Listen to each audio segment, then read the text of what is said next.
ত্রিভুজ প্রেমের বলি হয়েছেন জগন্নাথ বিশ্ববিদ্যালয়ের শিক্ষার্থী জোবায়েদ।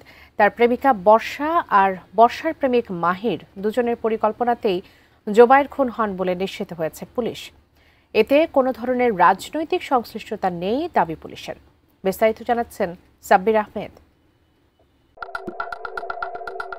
বার্জিস, শবনম বর্ষা এবং মাহির রহমান ছোটবেলা থেকেই একই বাসায় থেকেছেন দীর্ঘদিন। ১.৫ বছরেরও বেশি সময় ধরে তাদের প্রেম।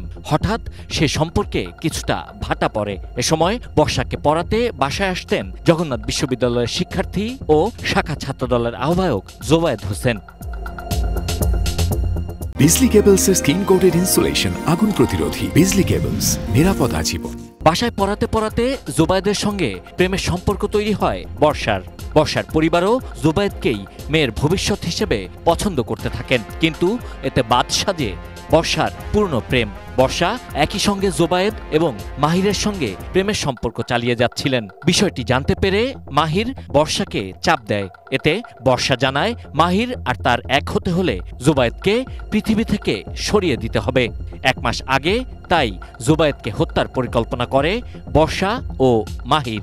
তার অংশ হিসেবেই ১৯ অক্টোবর বর্ষার বাসায় পড়াতে গেলে বাসার সিঁড়িতেই জোবায়েদকে খুন করে মাহির ও তার বন্ধু আইলান।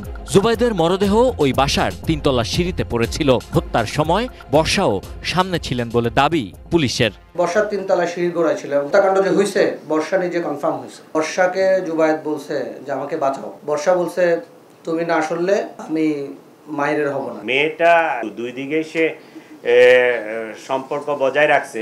একটা পর্যায়ে মাহির বোধহয় এটা টের পাইছে।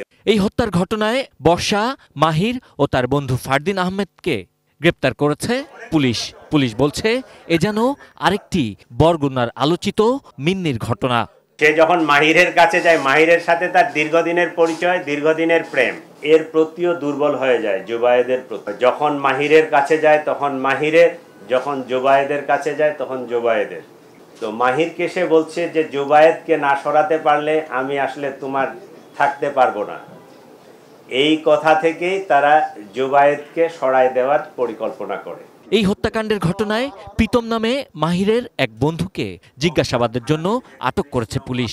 সে মামলার গুরুত্বপূর্ণ সাক্ষী। Sabbir Ahmed, ATN news, Dhaka.